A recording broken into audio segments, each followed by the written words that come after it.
wabarakatuh. Selamat siang. Waalaikumsalam Waalaikumsalam warahmatullahi warahmatullahi wabarakatuh. wabarakatuh. Siang, Pak.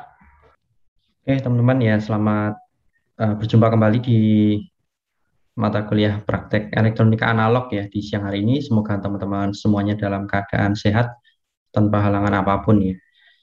Kita sudah bertemu di pertemuan ke-12 ya. 12 hari ini ya seperti biasa nanti kita bahas mengenai materi yang sudah kita sepakati dulu di awal gitu ya. Kemarin kita sudah banyak membahas mengenai penguat transistor ya, teman-teman ya. Penguat transistor dari mulai basic gitu ya, dari mulai common emitter, basis dan kolektor ya. Kemudian sampai bertingkat ya, gitu ya. Jadi dia punya karakteristik masing-masing gitu ya, teman-teman. Terakhir kalian mensimulasikan mengenai penguat bertingkat ya. Sebenarnya itu simpel ya.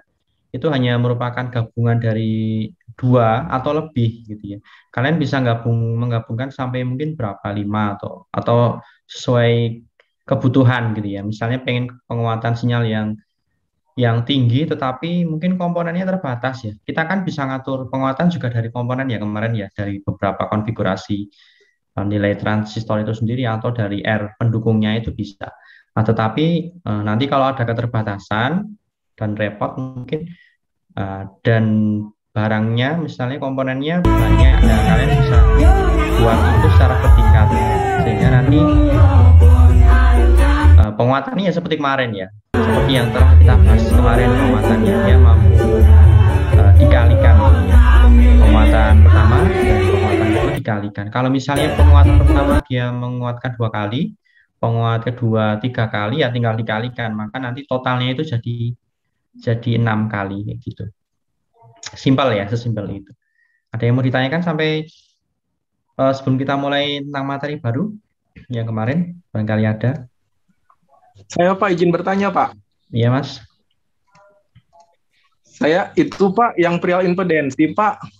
Mm-mm. Kalau di Falstad itu emang maksudnya nggak apa ya disebut itu nggak real angka segitu ya Pak. Maksudnya nggak itu Pak nggak stabil gitu Pak. Apanya yang nggak Itu stabil? caranya gimana? Maksudnya angkanya itu Pak. Jadi misalkan nggak misalkan apa nyari impedensi dari satu itu kan dari setengahnya kan. Maksudnya nggak nyampe setengahnya gitu Pak. Oh iya, Kalau di Falstad. udah mentok ya, udah mentok. Iya, iya, maksudnya itu teh Pak kalau ngisinya itu berarti ngisinya berapa ya Pak? Teter hingga kayak gitu gimana? Iya, tulis saja Soalnya tata hingga. mentok juga. Betul, nggak apa-apa Mas. Kemarin sudah saya Hmm. instruksikan juga kalau misalnya nanti sudah di sudah dimaksimalkan gitu ya, mentok tidak setengah-setengah juga, tulis saja terlalu besar kayak gitu atau tak terhingga gitu. Atau sebaliknya, kalau misal udah dikecilkan mungkin sampai nol, dia nggak setengah juga ya, berarti terlalu kecil kayak gitu. Gitu Mas. Ya, makasih Pak. Hmm. Jadi itu ya teman-teman. Untuk lebih spesifik terkait dengan impedansi itu nanti kita bahas di ini aja ya. Nanti kita bahas di mana ya, di op-amp aja nanti. Sekarang memang kemarin sudah saya suruh untuk mengukur ya setidaknya kalian tahu ya, ngukur-ngukur kemudian memahami karakteristik perbedaan antara common emitter, kolektor dan sebagainya itu ya, berdasarkan dari penguatan tegangan, arus, kemudian impedansi input dan out ya, itu setidaknya itu dulu gitu ya. Ada lagi mungkin teman-teman? Nah, mungkin sebenarnya ini selain kita fokus ke rangkaiannya gitu ya, cara ngerangkai kayak gini, kita juga fokus juga nanti kita pelajari untuk pengukurannya teman-teman ya, pengukurannya. Karena kan mungkin di sini kalian hanya membayangkan ya, terutama yang mungkin eh, ya nanti akan ada banyak kita ngukur-ngukur sinyal sebenarnya di analog ini ya, ngukur sinyal. Tetapi ya gimana ya, karena untuk alat ukur sendiri ya kita ini ya masih masih berkutat pada pengukuran multimeter gitu ya teman-teman. Jadi ya akan agak ada sedikit kendala. Tapi nanti mungkin gini, nanti akan saya tunjukkan saja teman-teman ya. Misalnya nih ya kayak gini. Sumber sinyal kayak gini kan mungkin banyak yang belum tahu ya. Ini tuh wujudnya kayak gimana gitu ya. Kemudian pengoperasiannya juga seperti apa gitu kan mungkin banyak yang nggak tahu. Kemudian kita kan sering ya di Valstad ya untuk mengamati output nih klik kanan view in scope gitu ya. Nah mungkin kan banyak yang nggak tahu ya ini sebenarnya itu kalau di realnya itu kayak gimana, alat ukurnya itu apa gitu ya. Nah, klik kanan view in scope nanti muncul tegangan di bawah ini. Nah mungkin nanti nanti saya bikinkan video lah, Insya Allah nanti kalau ini. Jadi setidaknya teman-teman ngerti gitu ya. Mungkin yang bagi yang full daring gitu ya, alat ukur juga daring, jadi setidaknya ngerti gitu. Ngerti. Apalagi yang dari SMA ya belum pernah lihat alat-alat apa saja sih yang ada di elektronika kayak gitu. Nah, nanti saya buatkan itu. Terutama ini ya teman-teman ya osiloskop ya. Karena itu juga menjadi suatu alat yang penting dalam menganalisis sinyal. Nah, kita di analog ini kan berkutatnya kebanyakan sinyal ya. Sinyal. Jadi rangkaian penguat ya ini kan inputnya sinyal kecil misalnya dikeluarkan jadi besar. Nah, itu kan kita ngamatinya kan pakai alat yang bisa dia mengamati sinyal gitu. Salah satunya osiloskop itu. Nah, nah, nah itu mungkin nanti itu penting juga sih. Kemudian ya memang sinyal ya. Karena apa ya?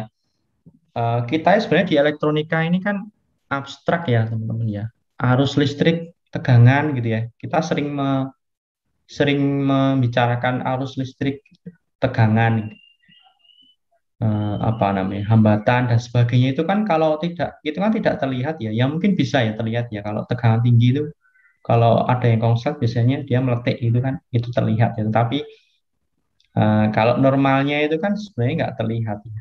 Arus listrik itu wujudnya kayak gimana gitu. Tidak bisa dilihat, tapi bisa dirasakan. Itu bisa. Kalau nggak percaya silahkan dicolok saja di PLN itu dicolokkan ya, itu pasti nyetrum terasa. Jadi abstrak ya. Ya memang agak susah, makanya kita butuh alat gitu ya untuk mengamati untuk sesuatu yang abstrak itu diwujudkan dalam bentuk grafik ya yang dinamakan sinyal kayak gitu. Salah satunya pakai osiloskop nanti kita terlihat ya mirip seperti ini sih. Sebenarnya memang mirip ya teman-teman ya. Nanti ya bentuknya ya sinyal seperti ini. Kalau kita amati sebenarnya kalau di real itu ya ya sama sinyal. Sinyal bolak-balik itu ya seperti ini gitu ya, bolak-balik. Bolak-balik itu menandakan ya dia polaritasnya itu ya di sini misalnya 5 volt, 0, min 5. Dia continue terus ya. Setiap waktu dia ada gitu. Dan berubah-ubah tegangannya gitu. Kalau diibaratkan seperti gelombang air gitu ya. Gelombang air itu kan kadang tinggi, mungkin ada netralnya. Kalau kita tarik garis lurus di sini ada netral, maka ada negatif. Nah, ini memang mirip seperti gelombang air atau ombak gitu. Naik turun, naik turun, naik turun. Kenapa? Karena memang dari sananya biasanya generator-generator itu kan pakai turbin gitu ya, yang dia kan muter-muter ya, nggak stabil. Maksudnya memang memang tegangannya bolak-balik kayak gini. Misalnya dari PLTU gitu ya atau PLTA. Masih ingat ya bagaimana cara pembentukan energi listrik gitu ya dari GGL gaya gerak listrik, dari ada magnet, ada kumparan. Magnet di dalam kumparan dia digerakkan maju mundur sehingga menyebabkan ada gaya medan magnet kemudian menghasilkan listrik kayak gitu. Nah, maju mundur magnetnya itu bergeraknya itu kan mengakibatkan ini sinyalnya bolak-balik bolak-balik. Nah, tetapi dalam implementasinya kita sering sekali menggunakan tegangan yang searah DC, teman-teman. Nah, maka kemarin kita sudah pernah menyinggung, pernah kalian buat juga di simulasi ada rangkaian penyiarah dan sebagainya. Nah, itu di dalam elektronika kita perlu ngamati-ngamati seperti itu ya. Meskipun ini sebenarnya abstrak gitu ya, tapi bisa diukur ya, bisa diamati menggunakan alat. Nah, ini jadi ini ya. Kita kalau di sini memang tinggal klik kanan di scope gitu ya. Nah, nah, kalau di lab ya nanti ada juga alatnya.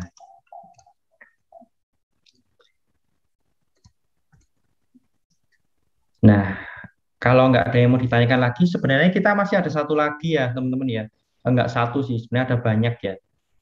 Ada rangkaian Darlington, ini juga masih sama berkutat dengan transistor ya. Jadi jangan jangan bosan dengan transistor. FET pun sebenarnya dia transistor juga, tetapi modelnya field effect ya. Bentuknya nanti sudah beda, simbolnya juga beda dengan DJT, dengan transistor bipolar biasa yang kita gunakan. Kemudian nanti ada op-amp ya. Op-amp nanti sudah kompleks teman-teman. Nah, ini kita lihat nanti wujudnya dalam bentuk IC. Nah, sekarang kita fokus dulu ke penguat beda. Jadi sebenarnya penguat beda itu sama ya, tidak berbeda jauh dengan penguat yang kemarin. Nah, kalau kita lihat di sini itu ya ada transistor, kemudian ada resistor. Resistornya pembagi tegangan untuk bias, resistor emitor, kolektor dan sama ya. Cuman ada sedikit yang membedakan gitu. Kalau ini udah implementasi dari penguat yang lebih, oh ini tuh belum saya share screen ya, belum saya share screen ya.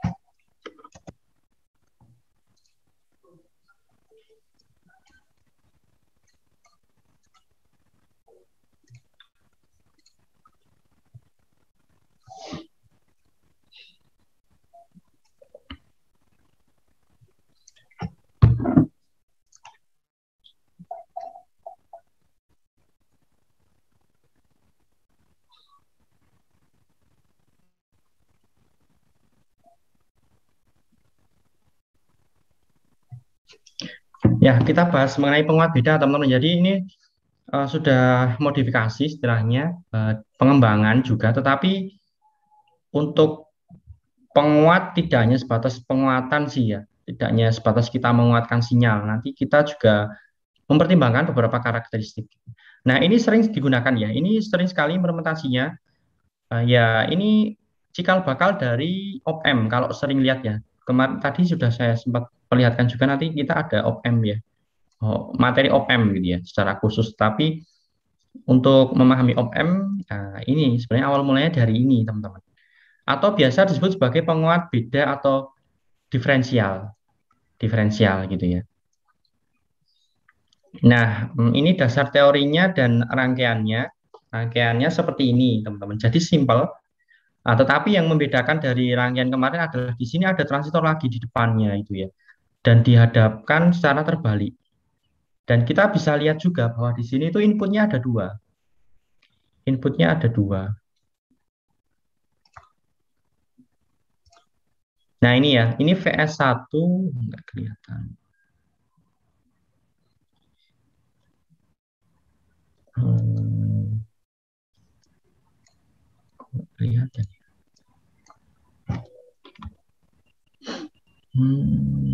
Sebentar.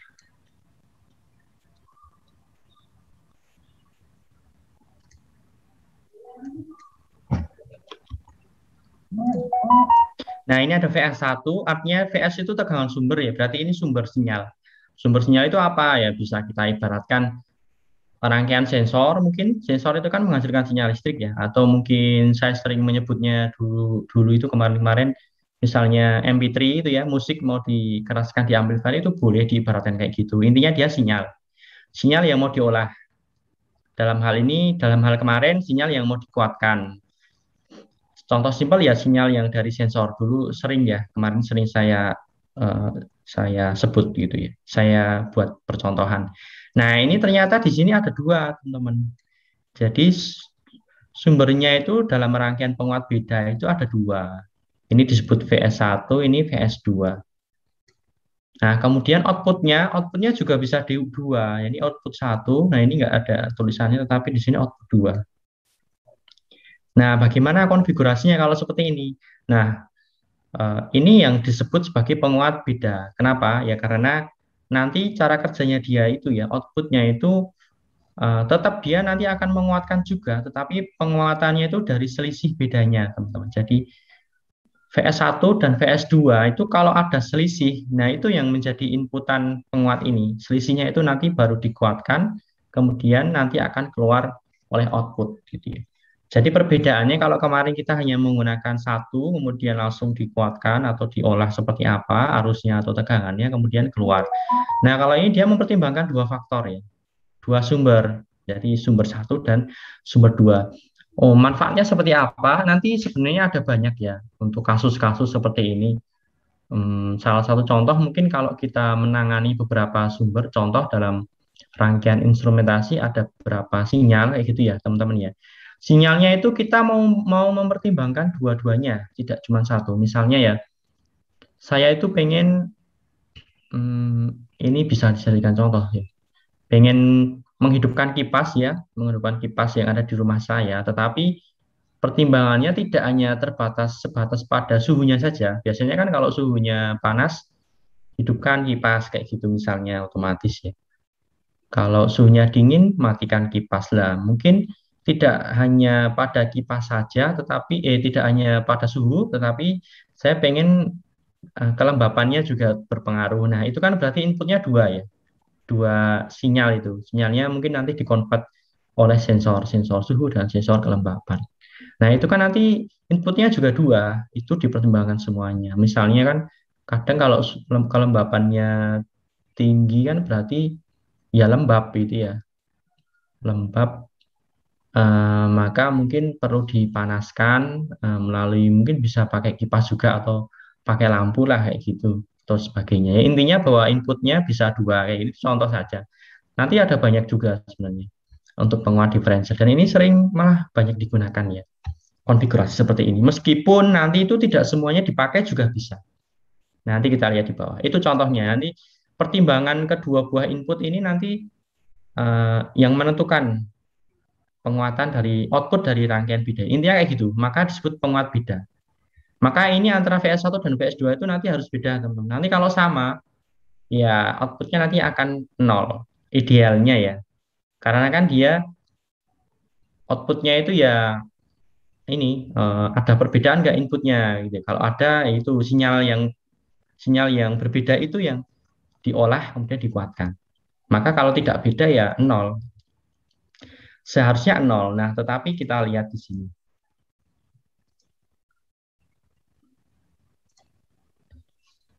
Tadi ya kita kembali lagi bahwa konfigurasinya itu ya ini sebenarnya bisa kita pakai semuanya. V1, V2 kita pasang input apa gitu ya. Kemudian outputnya kita pertimbangkan dari output sini dan sini. Outputnya jadi sudah tidak pakai output dan ground. Kalau kemarin saya coba buka yang kemarin.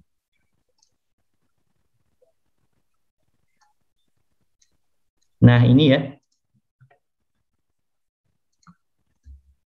nggak kelihatan ya. Kalau kemarin itu kan outputnya hanya satu baris gitu ya, teman-teman. Itu tuh maksudnya tetap harus ada dua. Eh, Nah, kayak gini ya. Misalnya, nah, ini kan outputnya ini ya, outputnya. Outputnya itu kemarin tuh ini output. Kalian kalau mau ngelihat tinggal klik kanan view in scope kayak gitu. Nah, itu sebenarnya itu kalau kalau idealnya itu kalau digambar seperti ini ya. Kalau ditarik ke kanan, nah ini output sama ground teman-teman. Nah, ini jadi outputnya itu dua pin maksudnya. Jadi kalau misalnya ini sebuah amplifier untuk pengeras suara itu ya, ya ini outputnya itu kan speaker ya, ya ini yang dihubungkan ke speaker gitu ya. Ini polaritasnya, ini ada plus minusnya gitu. Tinggal disambungkan. Jadi kenapa kok yang ground tidak digambar hanya satu ya? Memang idealnya itu seperti maksudnya kita menggambar output di sini pun seharusnya sudah harus tahu ya bahwa nanti kaki satunya itu di ground kayak gitu. Jadi kayak semacam standar, sudah standar seperti itu. Kita boleh menulis satu seperti ini outputnya, tetapi nanti itu sebenarnya sama groundnya ini.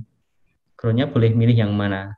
Kalau di Praktek kemarin ya di Project Board itu biasanya groundnya yang rame-rame. Kenapa? Karena dia biasanya banyak sekali kaki-kaki itu yang nempelnya di ground. Maka biasanya kalau dalam workshop ya, kalau kalian sudah ngerancang layouting workshop itu PCB, itu biasanya groundnya itu yang paling gede. Nanti kalau sisa itu yang melingkar itu ya, itu diberi space untuk ground. Jadi groundnya itu banyak, banyak lebar itu maksudnya, lebar. Untuk space PCB-nya biasanya dia lebar. Nah, karena nanti dia banyak kaki-kaki yang nempel ke situ, ke ground itu. Jadi seperti itu ya. Jadi memang kalau misalnya kemarin kita tahunya satu kakinya itu sebenarnya outputnya itu ada dua sama ground ini maksudnya. Walaupun nggak ditulis ya. Nah, kalau dalam penguat beda ini nanti kalau kita pakai dua-duanya itu nggak sama ground teman-teman. Maka di sini ada dua.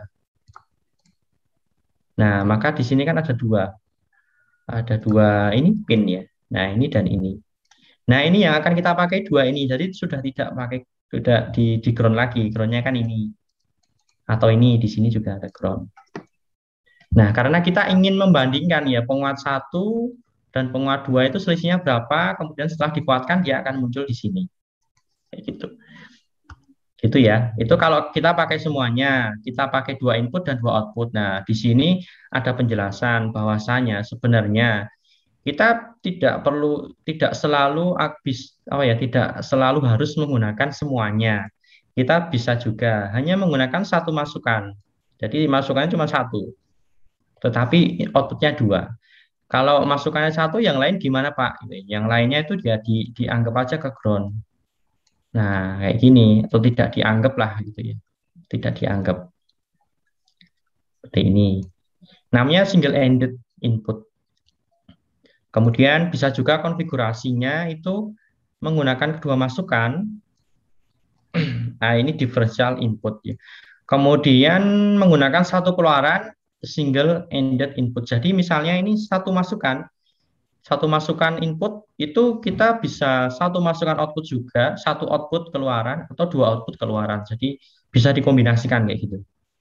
Nah, maka nanti kalau ini single ended input dan outputnya pakai satu, maka single ended input dan single ended output. Kalau keduanya digunakan, inputnya diberi nama differential input. Kalau outputnya juga digunakan differential output. Jadi bebas ya teman-teman. Nah, di sini nanti kalian coba main-main dengan dua semuanya dipakai gitu, kemudian dianalisis ya outputnya itu gimana. Misalnya di sini 1 volt, di sini 2 volt. Nah, outputnya itu kira-kira berapa penguatannya. Kemudian nanti misalnya di sini 1 volt, di sini juga 1 volt. Nah, sama persis. Kan nggak ada bedanya ya kalau di sini satu dan satu. Nah, itu bagaimana kira-kira? Nanti akan kelihatan perbedaannya di sini. Nanti langkah kerjanya kayak gitu, teman-teman. Kemudian, nah, saat semuanya digunakan ya, teman-teman ya, saat menggunakan penguat diferensial, artinya dua input digunakan, kemudian dua penguatan berbeda dapat dihitung. Nanti akan ada namanya penguatan beda. Ini yang sebenarnya kita manfaatkan, penguat diferensial. Penguat selisih perbedaan antara input satu dan dua itu kan ada perbedaan. Misalnya kita set ini 1 volt, 2 volt, nanti akan dikuatkan itu perbedaannya. Nah, tetapi terkadang nanti juga akan muncul common mode, teman-teman ya. Common mode. Artinya bahwa nanti suatu saat misalnya ini sama-sama 1 volt, 1 volt gitu ya, seharusnya itu nol seharusnya karena tidak ada perbedaan. Nah, seharusnya nol. Nah, tapi nanti ada yang namanya apa ya? Nanti kalau dalam telekomunikasi itu draw kayak gitu, draw. Jadi ternyata ada sinyal yang ikut dikuatkan padahal tidak ada perbedaan antara input satu dan input dua. Nah, maka biasanya dalam penguat beda ini dikenal dengan namanya CMRR nanti.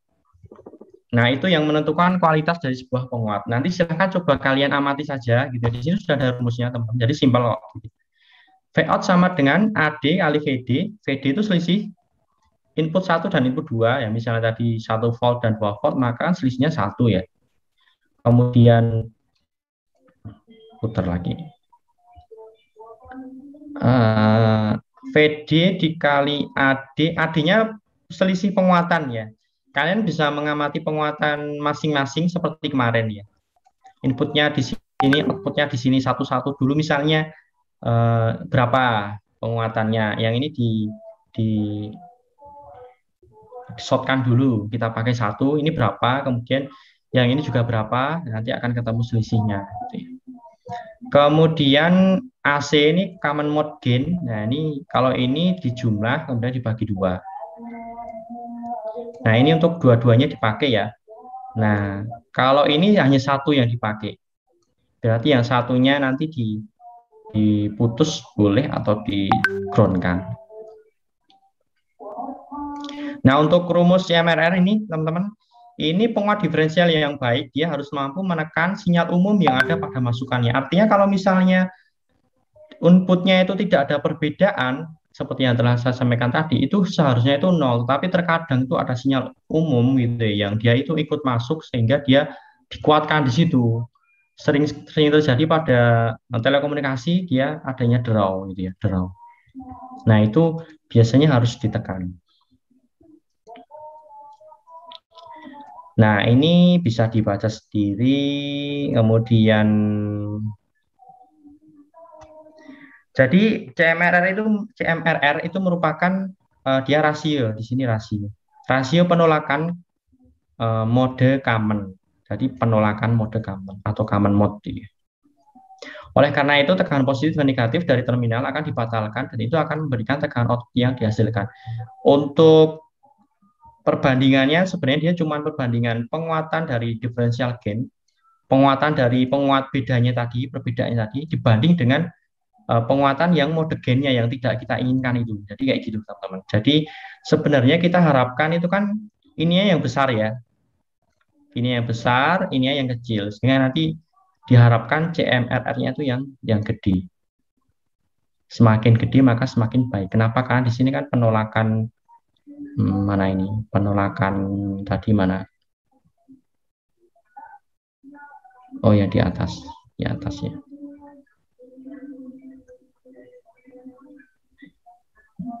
Ya, penolakan mode common yang tidak kita inginkan kayak gitu. Maka kalau ini semakin besar nanti draw-nya itu juga akan semakin bisa hilang gitu. Karena apa? Karena perbandingannya lebih besar sinyal yang kita inginkan ini ya kayak gitu daripada sinyal pengganggu. Simpelnya kayak gitu. AD per DC, AD per AC satu rumusnya. Nah, jadi itu ya. Intinya bahwa dalam penguat beda itu kita mempertimbangkan buah-buah input ya. Berbeda dengan kemarin. Kalau kemarin kita cuma satu aja diolah, kemudian keluar output. Kalau di sini ada dua. Jadi nanti bisa variatif sebenarnya kalau gini. Nah, sekarang nanti kalian coba buktikan. Misalnya selisih antara V1 dan V2 itu cuma 100 milivolt ya gitu. Selisihnya kan dikit ya. Nah, bagaimana nanti outputnya? Nanti kalian amati. Kalau di langkah kerja itu pertama kalian disuruh V1 dan V2 itu sama dulu ya, 1 volt gitu ya. Hitung titik kerja transistor. Seperti biasa kalau kita berkutat dengan transistor itu pasti ada hubungannya dengan titik kerja, yaitu IC, IB gitu ya, VCE. Nah, itu kayak wajib lah. Nah, pertama itu ya teman-teman ya, disamakan. Kemudian yang kedua itu dibedakan. Nah, ini dibedakan. Misalnya di sini 100 mili, di sini 200 mili. Kemudian hitung lagi titik kerjanya. Ada perbedaan nggak antara saat V1, V2-nya sama dengan V1 dan V2-nya itu beda. Kalian amati, kemudian kalau sudah ini hanya tentang titik kerja saja, transistor. Kemudian kalau yang di tabel 4 ini, kalian mengamati outputnya. Jadi outputnya nanti diamati, gitu ya. Ini kayaknya lupa satu, teman-teman. Jadi ini harusnya di sini itu ada outputnya lagi ya. Nah, di sini.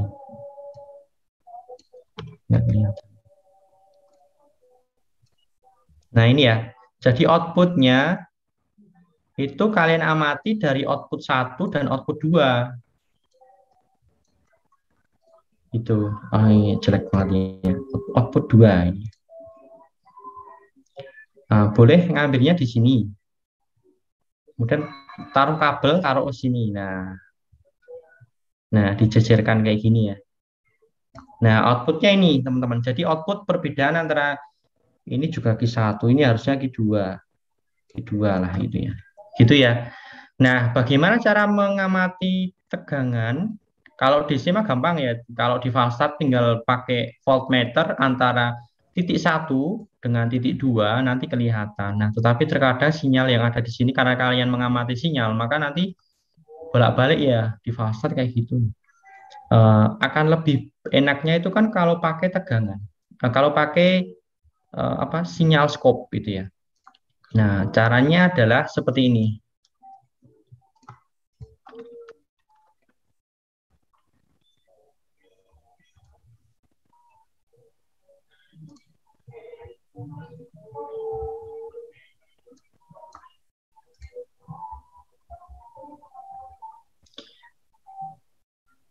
Misalnya ya, misalnya kalian punya tegangan ini, kalian mengukur tegangan ini dengan tegangan ini. Itu kan bisa saja ya. Nah, gitu ya. Jadi tidak di ground, groundnya di sini, tetapi kalian mengukur tegangan satu setelah di sisi kanan resistor 10 ohm dan juga di sisi kiri 10 ohm. Nah, kalau cuma satu, kalian cuma klik kanan, view in scope. Nah, itu artinya dia itu tegangan antara ini dan ground. Paham ya? Jadi kalau kalian cuma satu misalnya di sini klik